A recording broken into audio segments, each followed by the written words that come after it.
local food អត់តន់ល្បីខ្លាំងទេហើយគួរសមដែរល្បីគួរសមដែរ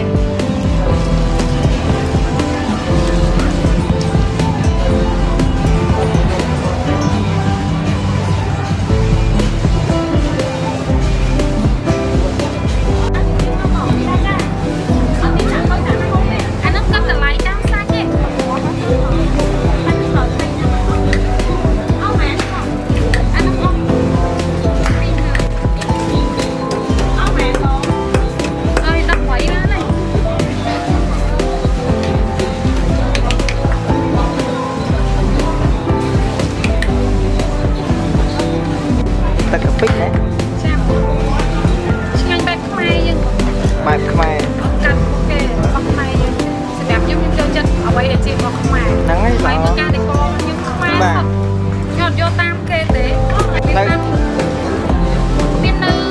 កងពេជ្រក៏មានដែរហើយនៅមាននៅ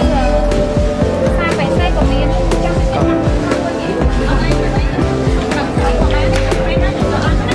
ងពេជ្រសាបេសេក៏មានកងពេជ្រសាលេត្រីដែរមានអីឆ្ងាញ់ជាងរបស់ខ្មែរយើងទេបាទ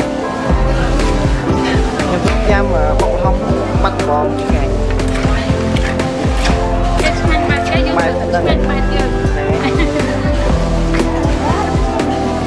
បងញ៉ាំអីបង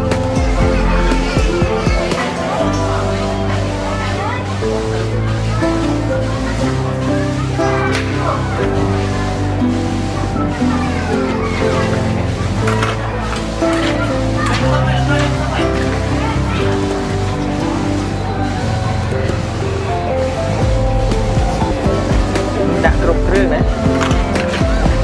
ហ្នឹងដាក់តាមគេកំងតាមហុកកំងសាច់បង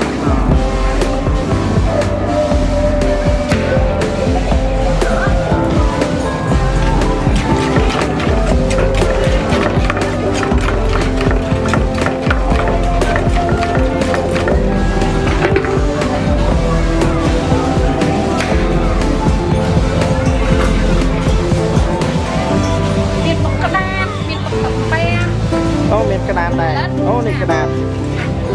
នឹងអត់សូវមានអ្នកស្គាល់តែតាមផ្សារធម្មតាអីគេចូលចិត្តច្រើនតាចូលចិត្តហ្នឹងឆ្ងាញ់គាត់ថាឆ្ងាញ់អត់ល្មមបាទ